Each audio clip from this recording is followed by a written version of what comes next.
My warm and trustworthy husband happily agreed to a shared living arrangement at my family home.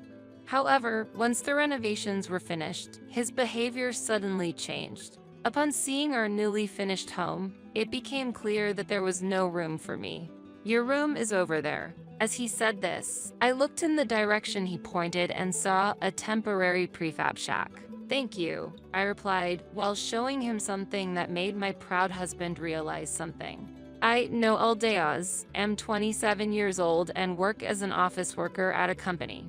After graduating from university, I diligently saved up money, so I have a considerable amount of savings. When I started to seriously consider marriage, a friend introduced me to Ted, who later became my husband. We are of the same age. He was refreshingly good at conversation at our first meeting, and even I, who am usually shy, was able to open up to him immediately.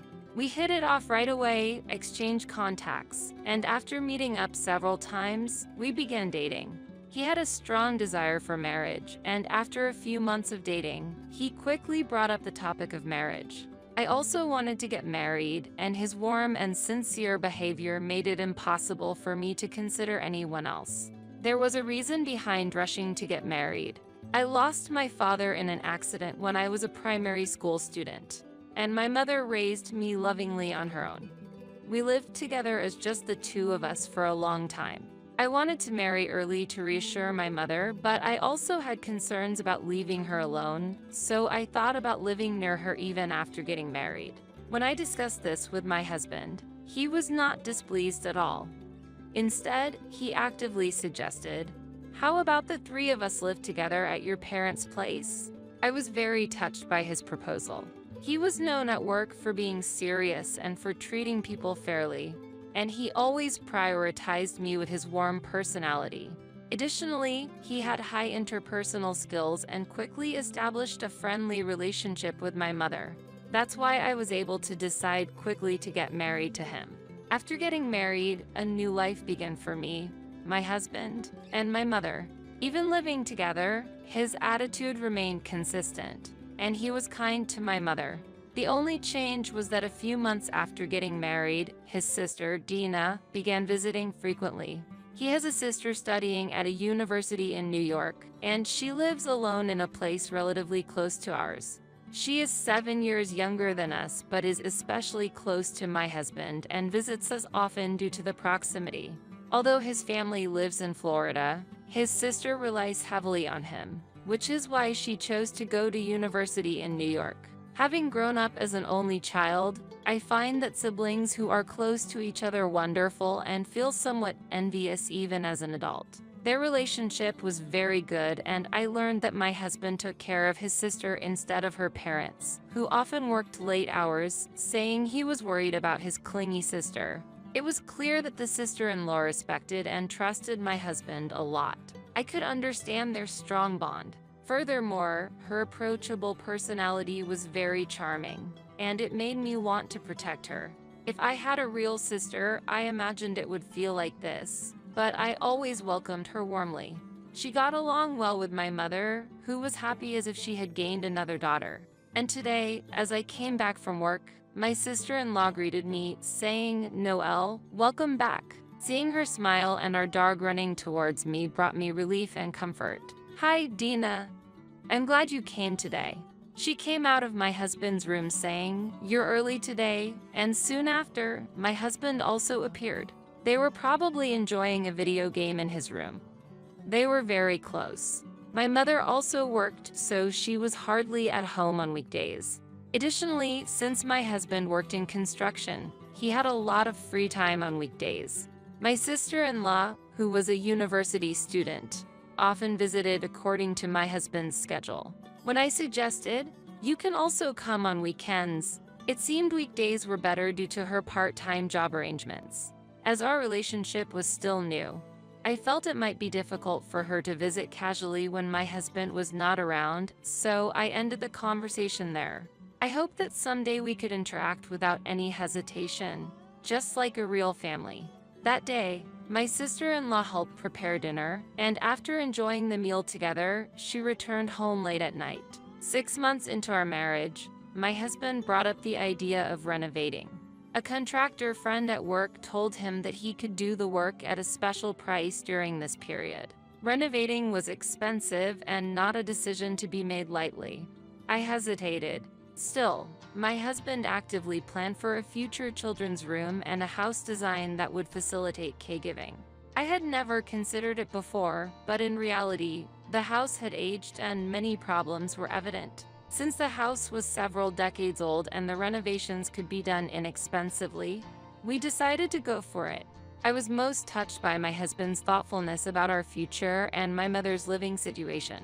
When I suggested renovating the house to my mother, she agreed it was the right moment and we quickly proceeded with the renovation. The details of the renovation and the layout meetings were set for weekdays, and my husband took charge of everything on behalf of us, who were busy. I had seen the rough layout and the new kitchen, and since my husband also had experience in the housing industry, I left everything to him without worry. During the meetings, my sister-in-law was present and mentioned, "The house is going to be very lovely." Since my mother and I had not attended the meetings, I was a bit perplexed by her presence, but she must have been there by chance on the days she visited. My sister-in-law, too, was looking forward to the completion of the house, and I was also excited with anticipation. And then the renovations finally started. Fortunately, our land was spacious enough that we set up a small prefab house in a corner of the property during the construction.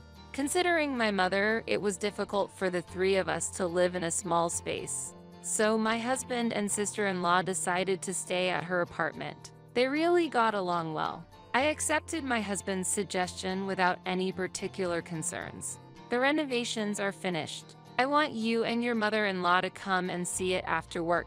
After a long-awaited 3 months, the renovations were completely finished. During that time, I received a message online from my husband while I was at work. He mentioned that the work had progressed faster than planned. So, I finished work a bit early and went to my mother's workplace to tell her the renovations were completed, and we went home together. When we arrived at the house, the scaffolding was gone and our freshly renovated home looked beautiful. The exterior was exactly as we had requested, and I was thrilled by the dramatic transformation. Then, from the newly renovated entrance, my husband and sister-in-law appeared, both sporting unsettling smiles at the front door. As I approached the house, my husband said, "Let me show you around," and we went inside. The interior was beautifully finished, and it seemed more functional. After my husband proudly showed us around the house, I was shocked to realize that there was no room for me and my mother. "Hey, where are mine and Mom's rooms?" "Your and your mother's room is over there in the doghouse." He pointed to the temporary prefab house. Being aware of a certain fact, I firmly objected. "Do you know who owns this house? If you keep this up, I won't hesitate to divorce you." My husband replied, "What are you talking about?" But he was clearly shaken. "That's why you should be careful with what you say, or you'll regret it later," I warned him. As my sister-in-law was about to say, "What is she talking about?" my husband stopped her. "Fine, why don't you two live here for a while? We'll be fine in that shack," I responded, agreeing to the proposal. Then, my mother and I put a bold plan into action. Unknown to my husband, our family has been a well-known landowner in the area for generations, and my mother actually owned the vacant land next door. We decided to use the spare land to demolish the existing prefab house and build a new one. During that time, we lived in an apartment owned by my mother. Time passed, and instead of a doghouse, a new house was completed. I then decided to visit my husband and sister-in-law after a long time. Meeting my sister-in-law after a while, she hadn't changed and provocatively asked, "How's life in the doghouse?" Then, as if to show off to me, she wrapped her arm around my husband's and smiled smugly.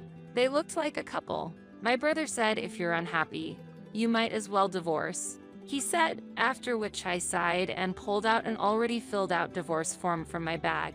The two of them were completely surprised by the divorce form and started making desperate excuses in their confusion. "Wait, I was just joking. Please stop fooling around. I'm really sorry," he said, approaching me with a forced laugh. As he tried to grab my arm, I quickly moved away and kept my distance. A joke? I've already decided to divorce. Did you think I knew nothing? That doghouse we were living in was quite comfortable, I said, pointing to the new house next door. Faced with this scene, the two of them froze and their complexions quickly changed. My mother is actually a major landowner in this area. That's why we built that large doghouse next door. It's much bigger than this house. After that, I calmly revealed all the truth to them. Surprisingly, the two were half-siblings who were also in a romantic relationship. I had noticed their closeness before, but I never imagined such a situation would occur. I learned this shocking fact just before the home renovations began. One day, my mother returned from work. She witnessed the two together and felt something was off. Initially, I thought they were just very close and explained this to my mother, but it turned out they were behaving like lovers. They were seen walking closely together, holding hands. Hearing this, I started paying more attention to their behavior. While they were siblings, their intimacy didn't seem normal, but I thought some siblings could be this close. However, I turned out to be wrong. Previously concerned about our pet being left alone at home, my mother had a pet camera installed, and one day, she was shocked after seeing the footage. At my mother's urging, I watched the surveillance camera footage, which showed my husband and sister-in-law talking happily. Just when I was relieved to see a normal moment of their day, my sister-in-law suddenly wrapped her arms around my husband's neck. The footage captured next was too distressing to watch. The moment I saw that scene, I was so shocked that I couldn't think of anything. After a few minutes of silence, I regained my composure and decided to plan our next steps. My mother brought up the idea, and we decided to hire a detective to confirm our suspicions. A few days after the request, the report arrived, and upon reviewing it with my mother, it confirmed our suspicions about their relationship.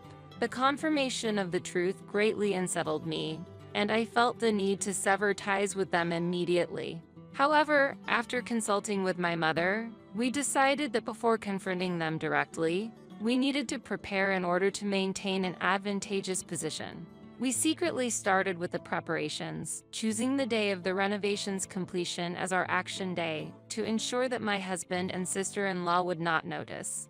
Today, I revealed to them that I knew everything. Hearing my words, they turned pale and continued to deny their relationship, so I presented them with the video evidence and documents, which silenced them. It was impossible to keep hiding this fact from my in-laws, so I also informed his parents about this situation.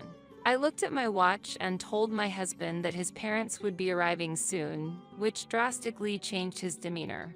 He began to vehemently criticize me as if he were a different person. This isn't a joke. There was no need to go this far. I have been working hard to protect our love, and you've ruined everything, he exclaimed. This was his true nature. It seems he had been hiding his true self and acting so he could spend time with his sister. In despair, my husband, overcome with anger, revealed all of their plans to me.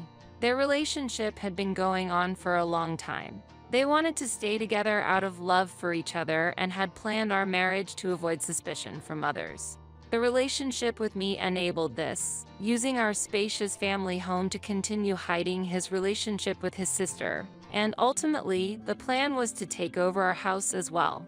The reason my sister-in-law was involved in the discussions during the renovations was also part of this plan. She was supposed to live with us as part of their scheme.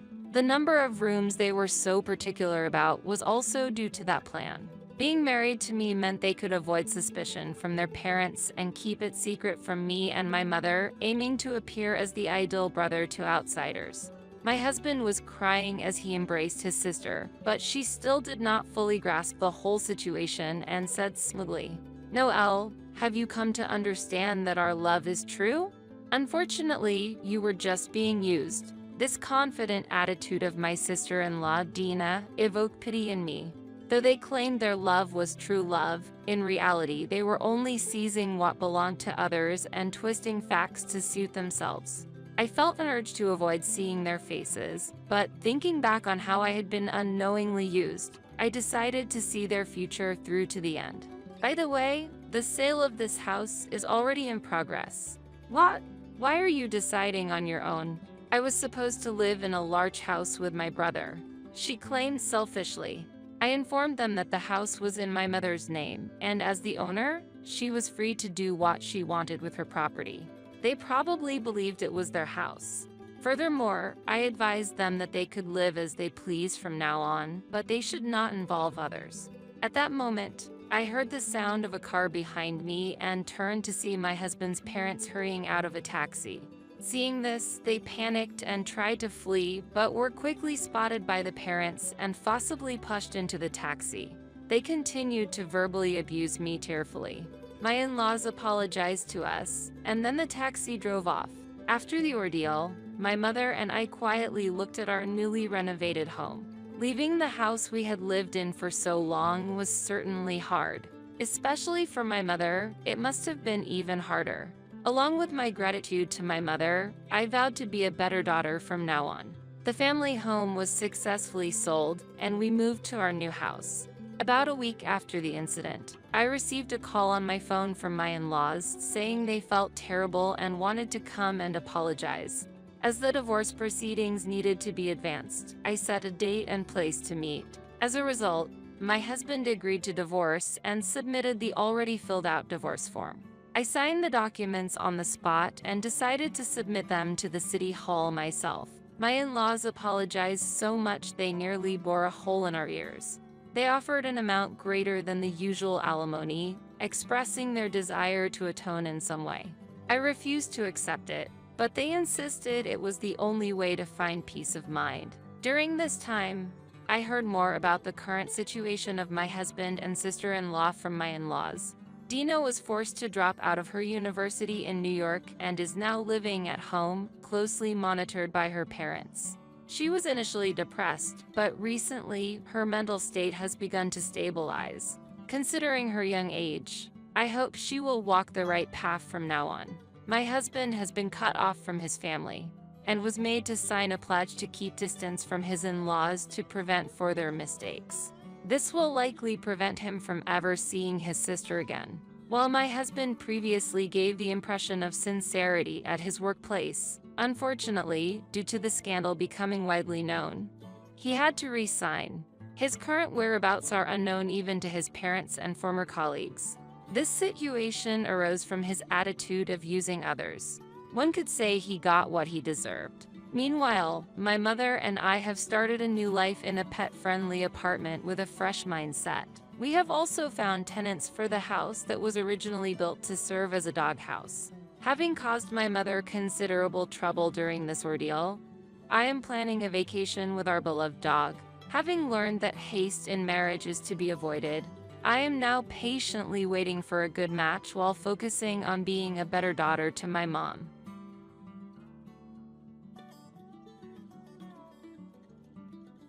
Witnessing my husband's selfish claim over the house of my late father, with whom we were living, as he declares, "I'm going to make my father-in-law's house mine. Can you really not understand anything?" My husband's shallow remark made me laugh beyond surprise.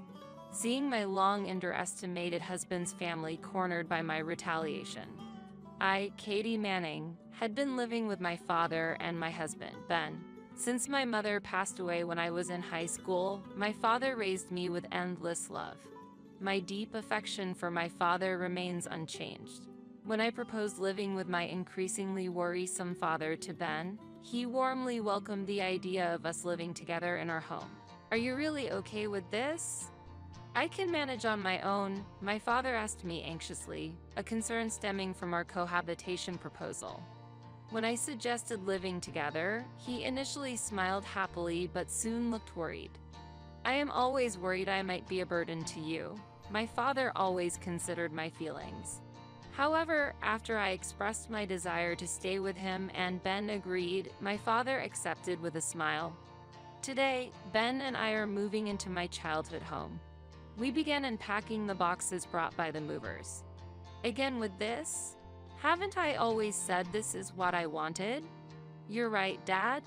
Plus, this place has better access to work, which is also convenient for me." We explained, and my father nodded with a faint smile. After unpacking, we found my father had prepared coffee for us. I was about to take a coffee break when I heard footsteps coming downstairs. I thought you might want a break, so I prepared some for you too. Grateful for the warm hospitality, Ben and I enjoyed a break with him, feeling happy about the enriched life that lay ahead. After a short rest, we resumed unpacking, rolling up our sleeves for another push. Hey, if you want, you can quit your job. It's okay to stay and support your father. During the work, Ben made a surprising proposal, pausing me in astonishment. What do you mean? Think about it. Moving back here, we've cut down on our rent expenses, right? If you quit your job, taking care of your father and having fewer worries might be better, right? Currently, both of us work, with me mainly handling household chores. Though Ben helps sometimes, our days are still quite busy. I mulled over Ben's suggestion, feeling delighted at the prospect of spending more time with my father. Moreover, focusing on household chores seemed like it would reduce both mental and physical stress. Ben's proposal was very appealing, but it meant becoming financially dependent on him, which worried me. Grateful for his acceptance of the cohabitation, I pondered whether I should rely on Ben further. With a change of living environment, we decided to continue as before for now. Ben said, I don't want you to overdo it, but the cohabitation proposal was mine. I felt I couldn't always depend on Ben. A month has passed. Hey, maybe quitting your job for your father's sake is the best after all. When Ben suggested this again, I also thought it might be the best course of action. Living together turned out to lighten my daily load unexpectedly, mainly because my father took on household chores. Returning home, I found my father had already prepared dinner or cleaned the house. Yet, this seemed to increase his burden, making me feel guilty and contemplate quitting my job to take over the chores. Yeah, I might do that. I feel bad putting financial pressure on you, Ben. What are you thinking? There's no need to worry about that. Hearing those words, I made up my mind to quit my job. When I told my father about this decision, he urged me to continue working and leave the household chores to him. But after expressing my desire to help with the chores, he understood. As a result, I chose to quit my job and dedicate myself to our home, leading to more fulfilling days spent with my father. However, gradually, changes began to appear in our lives. I'm home. Welcome back, Ben. It must have been a tough day. Yeah. Is dinner ready? Ben's return home became later, and by the time he got back, my father was already asleep, decreasing the opportunities for us to eat together. Today, I was watching TV with Dad, but can you keep it down? I'm eating. Oh, sorry. When my father is nearby, Ben is as kind as he used to be, but lately, when it's just the two of us, he becomes quite cold. I feel like my quitting the job has added stress on him, and all I can do is apologize. After Ben finishes his dinner, I start to prepare his favorite evening drink, but he gets up to leave the dining area. Where are you going? What about your drink? I'm going to take a bath. He answered shortly and left, closing the door behind him with a bang. Whether he's in a bad mood or simply tired, these days leave me unable to help but sigh. The next day, I wait for Ben's return after my father has gone to sleep, but even past midnight, he hasn't come home. Worried, I try calling him but get no response. Just as I start to panic, thinking something has happened, an email arrives. What? The cold text of the email seemed to convey his feelings. Despite sighing, I felt relieved that he was safe. Still at work? I was worried because it's late. I replied, and his response came quickly. On a business trip. Those few words let me know he wouldn't be coming home tonight. I hadn't been informed about the trip, and I wish he had told me sooner, but expressing that might only irritate him further. So, you're on a business trip. Got it. How long will you be away? I sent this message, but no reply came. After that, Ben's business trips became more frequent, and he stopped telling me when he would leave or return home. My father, trying to be considerate, would ask about the situation when Ben was home, and he would answer with a cheerful smile that no longer seemed directed at me. "No problem, I'm working hard for our family." Seeing his reaction made me feel like he was dissatisfied with me, and though I suggested we talk, he would say, "I'm just busy," or "I'm tired. Let's talk later," and we never had a serious discussion.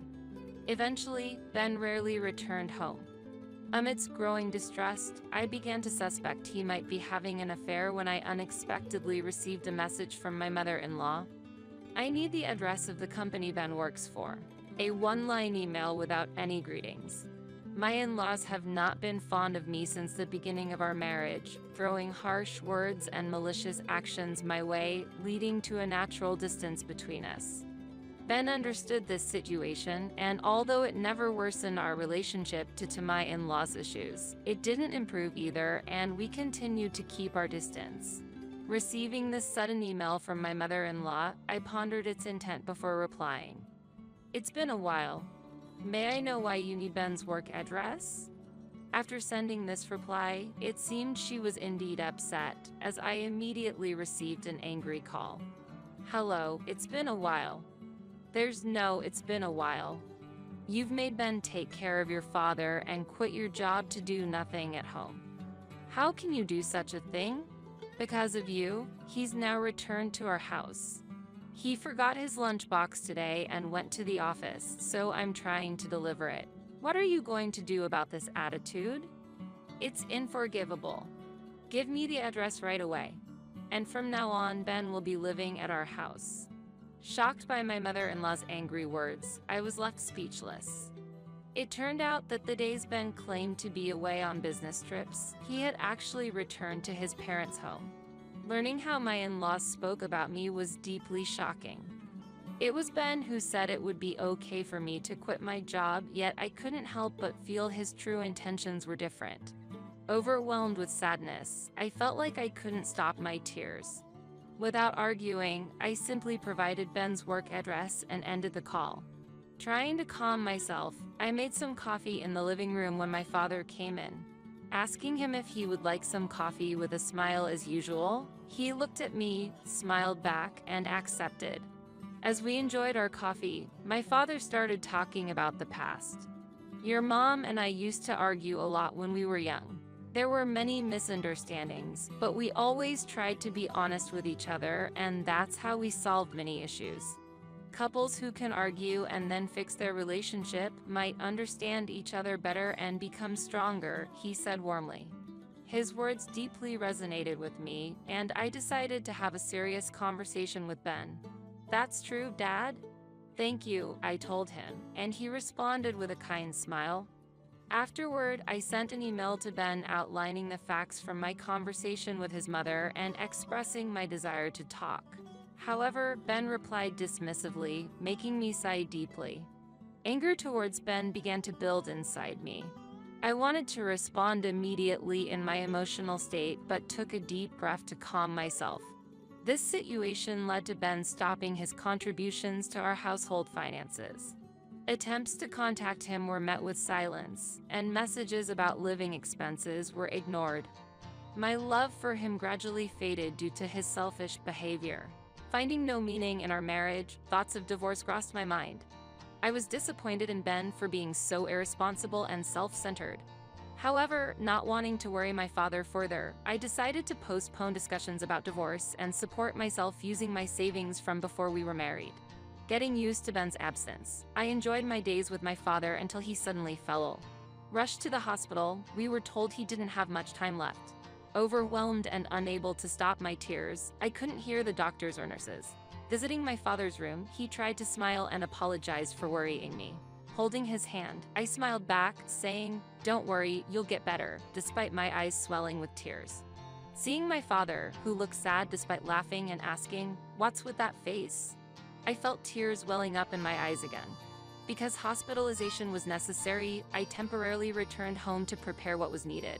However, upon returning to my childhood home alone, I was overwhelmed by a sense of loneliness, and I couldn't stop my tears.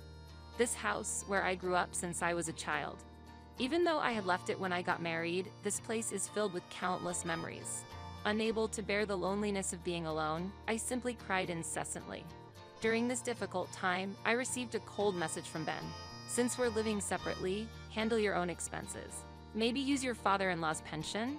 Reading this, I threw my phone in frustration. All my feelings for Ben vanished at that moment. Shaken by anger and sorrow, I realized dwelling on my feelings for Ben was a waste. Wondering how my father would feel seeing me like this calmed my mind. Regaining my composure, I washed my face and prepared to leave for the hospital. Just then, I received mail containing good news that could change my current situation. Seeing this, I made up my mind. Leaving the documents at home for now, I hurried to the hospital. My father's condition worsened gradually, and I had to accept that our time to say goodbye was nearing. Days passed with joyous conversations at the hospital, only to return home to tears. Eventually, my father passed away peacefully. I was there to witness his serene departure, but the sense of loss overwhelmed me, leaving me in tears. However, the legacy my father left was immeasurable and deeply etched in my heart. The funeral, with the help of relatives, went smoothly, but Ben and my in-laws did not show up until the end. I hadn't specifically informed them about my father's passing, so I hadn't expected them to attend. Nonetheless, it seemed they had learned of his death through relatives because, a few days after settling the estate and paperwork, Ben suddenly appeared with a lot of luggage. It's been a while. I heard your father passed away. Seeing Ben's face stirred anger within me, but I suppressed the impulse and took a deep breath to remain calm. What do you want? What's with the luggage? Isn't that a bit harsh for a husband returning home? Oh, this luggage is my parents' stuff. Huh?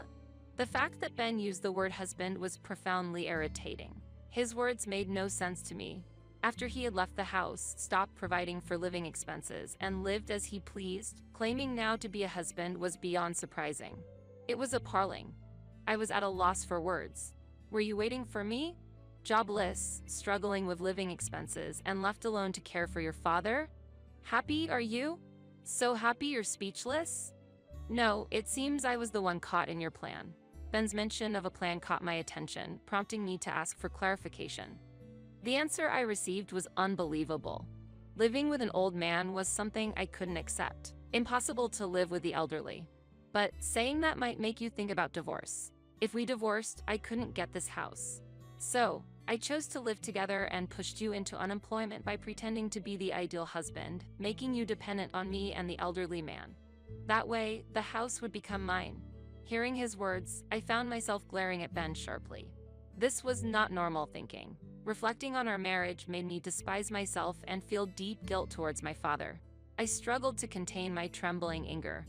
Your story doesn't add up. You're the one who left and stopped paying the living expenses. When I pointed this out, Ben scratched his head in annoyance. Yeah, I had reached my limit. I didn't realize I was so short-tempered. But I thought the plan would work even without me, assuming you wouldn't have the courage to bring up divorce. His smug smile made me forget what had ever attracted me to him. I no longer wanted to see his face or hear his voice. My feelings towards Ben had become unbearable. The plan worked. This house might be old, but it's spacious and well located. It'll be worth a lot when sold. From today, my parents and I will live here. Could there be anyone more self-centered? It seemed morality was foreign to him, which wasn't surprising considering his parents. As I stood dumbfounded, he continued to insult me further. The house of your father is mine. Get out. Watching my in-laws' belongings being moved in, I realized Ben was completely oblivious to the situation. Ben looked down on me confidently, disrespecting my father and making it impossible to leave things as they were. Seeing Ben standing there so smugly made me burst into laughter, unable to hold it back. My sudden laughter confused Ben. Have you lost your mind? That's the perfect description for you. The thought of confronting him with reality made my laughter uncontrollable. Seeing me laugh, Ben became furious. However, ignoring his reaction, I laid out the reality. Don't you know? This is my house. It could never become yours. Surprised and frozen by my words, I continued. Besides, you and I are now unrelated. Didn't your mother tell you? Laughing as I said this, Ben seemed utterly stunned. Then, he immediately started contacting someone on his smartphone, apparently his mother. What, Mom? Katie's saying something weird. We haven't divorced, have we? She said I hadn't heard anything from you. What do you mean, you sent it? Really? How did this happen? Watching Ben's speechless reaction, it seemed he finally grasped the situation. After ending the call, Ben's expression was twisted as if he was looking at something incomprehensible. "Did you really submit a divorce application?" he asked. "Yes, I did. The day your father was taken to the hospital, your mother sent me a completed divorce form by post, which I happily submitted the next day." "Your mother has her moments, doesn't she?" I replied. "Damn it. Even if it arrived, you weren't supposed to submit it." It was something my mother made me write just in case, not intending to actually divorce. Ben was furious. "But you filled it out yourself, didn't you? Whether or not you intended to doesn't matter. I completed the divorce process as you wished, so you should be thanking me," I calmly retorted. Seeing Ben frustrated, I felt a sense of relief inside. The divorce form from my mother-in-law might have been intended as harassment, but for me, wanting a divorce, it was a stroke of luck. Later, Ben anxiously questioned me about property division and the house's ownership, but I dismissed his concerns. It was clear there were no significant assets to divide, so I informed him there was no need for division.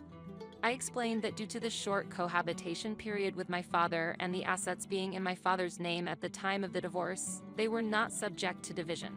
Ben insisted on a financial demand, claiming even my savings from before marriage should be split, but I informed him his claims had no basis. He turned pale, attempting to argue but only opening and closing his mouth, resembling a fish out of water. Though tempted to mock him, I chose to maintain a mature demeanor and calm myself. "Let's send this here.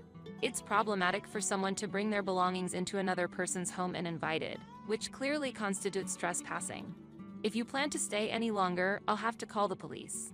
As I said this, Ben hurriedly gathered his belongings and left. I spread salt at the entrance and prayed to my parents' portraits. "This is for the best. I'll become stronger, so please watch over me." Thinking of my parents meeting again in heaven eased my loneliness and lightened my heart. Emboldened by this new resolve, I began looking for a job. It was then that a friend contacted me, knowing I was job hunting, and offered to introduce me to a job that matched my expertise. Thanks to their recommendation, I quickly secured a position after an interview with HR. A few days later, I received a message from Ben. "Sorry for being stubborn the other day. Actually, I wanted to start over with you, which is why I came to the house." Finding the message unbelievable, I struggled with how to reply but ultimately decided to ignore it. Yet, Ben continued to send poetic messages like a relentless suitor. "Once, we were like the sun and the moon. Days spent longing for you, unreachable, are now behind us. Now, we can be closer. Without your love, I'm nothing. Won't you give me your overflowing love once more? I'll dedicate everything to you. I treasure you more than anything. Our love will last forever. No matter where I am, I'll continue to love you, for your heart is my home." Each time I received these poetic messages, I shared them with colleagues, wondering if they could serve as material for work. Currently working as an illustrator in a cartoon editorial department, these emails sometimes prove to be useful inspiration. Look, the melodramatic stalker is back.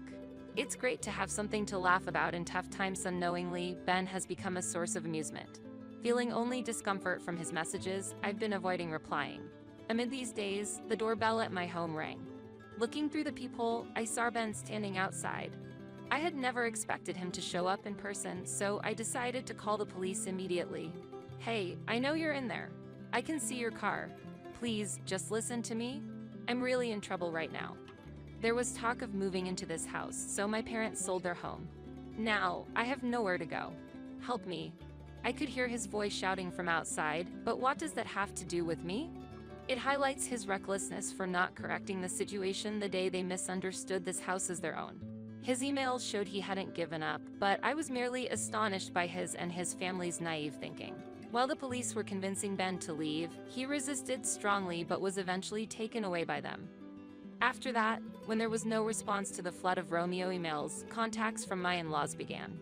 At first, they tried calling, but when I ignored that, they switched to emails. "How can you know we're in a difficult situation and not offer any help? You should contact us immediately. Why not have a serious discussion? We were once a family. Isn't it too cruel to be so indifferent? You caused us to lose our home. Now we live in a dilapidated apartment. Why won't you hand over the house? You must have received inheritance from your father. You're not struggling financially. We quit our jobs. You should take responsibility. If the child is like this, of course, the parents are too. Do they think their decisions will always prevail? I was infuriated by the audacious emails. How can they disregard others to such an extent? Although I intended to ignore them, I ended up blocking Ben and my in-laws' contacts. I considered changing my contact information, but it felt ridiculous to spend money just because of them. I was determined to ignore them, but I reached my limit. I optimistically thought blocking them would restore my peace, but soon realized my approach was short-sighted. One day, my former in-laws showed up at my doorstep. Despite being fed up with their endless harassment, understanding they knew my address made me realize such incidents were inevitable. However, I did not want to leave this house filled with many memories. Come out, you know we're in trouble. Change your mood? I'm proposing we get back together, accept it. How can you ignore someone in trouble? What kind of human does that? The doorbell and knocking were incessant, but I did not hesitate to call the police. Suddenly, the noise from outside stopped. Peeking through the hole, I saw an unfamiliar man arguing with my former in-laws. Go home, you're bothering people. The sudden appearance of the man puzzled my former in-laws. What did you say? Who are you? Could it be an affair partner? Unfazed by their backlash, the man looked at them coldly. Your attitude is the problem. Look around. This is a residential area. Look, people are gathering because of you. You're really causing a disturbance. Indeed, through the limited view of the peephole, I could see neighbors gathering, which felt somewhat embarrassing. However, seeing my former family flustered and stuttering but was when the police arrived. It seemed one of the officers had encountered this scene before, saying to Ben, "It's you guys again." Hearing this, my former in-laws' faces turned red. How much trouble are you going to cause? Get some awareness. I silently thanked the man as he walked away, relieved. Afterward, my former in-laws were taken away in a police vehicle, and the onlookers dispersed. Hours later, the doorbell rang again, and peering through the peephole, I saw the man from the earlier argument standing there. Surprised to see him, I hesitated before cautiously opening the door. The man greeted me with a warm smile. It's been a while. If you were back, you should have let me know. I recognized his face, but I couldn't immediately recall who he was until he reintroduced himself. Don't tell me you've forgotten. It's been over 10 years, after all. Remember me? I'm Scott.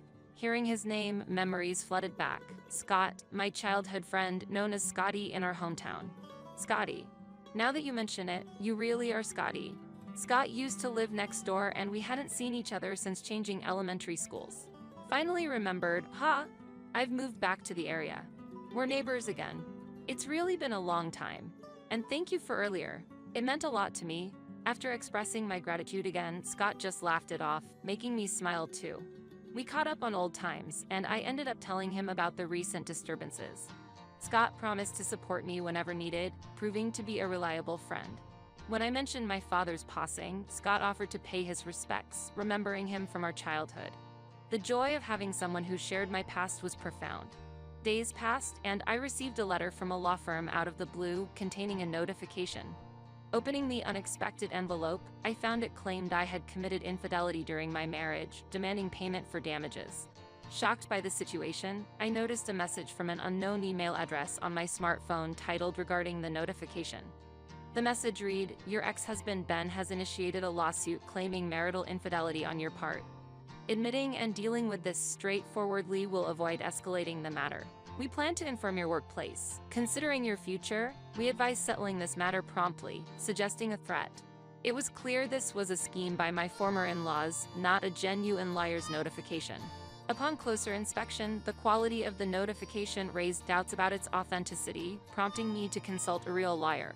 The lawyer confirmed it was a complete forgery, and the supposed attorney's name was not registered, revealing the document as fake.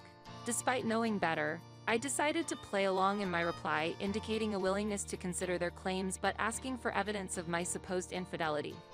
The alleged mental anguish suffered by Ben is immense, and we seek compensation for that, they replied, without any tangible proof. Such baseless claims seemed unlikely to involve legal professionals. I assert there was no infidelity on my part, hence no evidence exists.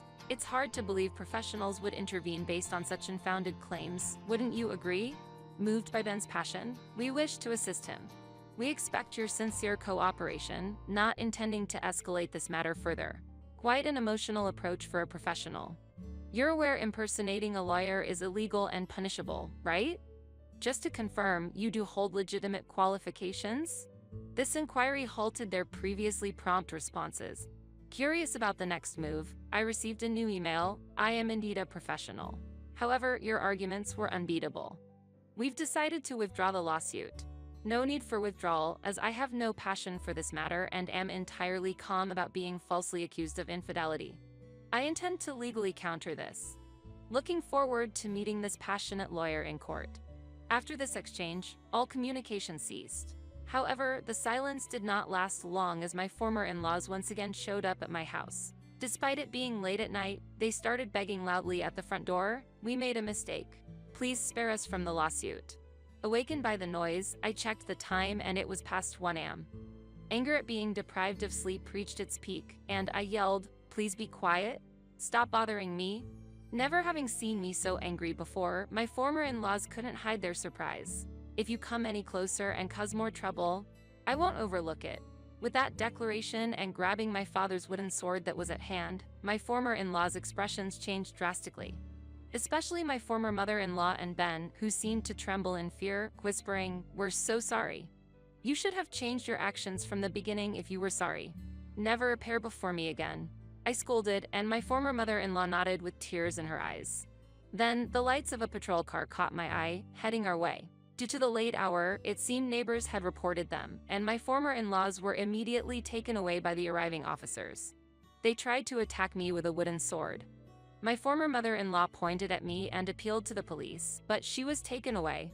When the police asked me, "Is this true?" I explained the doorbell kept ringing and someone was banging on the door at this hour, so I took the wooden sword for self-defense, to which they nodded understandingly. Scott was by my side and told the police he had witnessed the former in-law's repeated visits. With his testimony, the police deemed the actions malicious and promptly took my former in-laws away, finally restoring peace. The next day, following Scott's advice, I filed a report. With multiple incidents involving the police already, the process went smoothly. Scott mentioned he had noticed the former in-law's assault the previous night and was about to say something when he heard me shouting. According to him, my voice was terrifying. Subsequently, a restraining order was issued against my former in-laws, and they never troubled me again. Moreover, someone had recorded the commotion, and the footage ended up on the internet, making them the secret talk of the neighborhood, unable to move due to lack of financial means. It's unclear how they're living now, but they're probably relying on the former in-law's retirement funds. As for me, Scott and I grew closer rapidly, and within a few months of reuniting, he confessed his love and we started dating. Scott always makes me smile, and the time he spent with him is genuinely happy. I feel like this turn of events is a gift from my father, filling me with gratitude.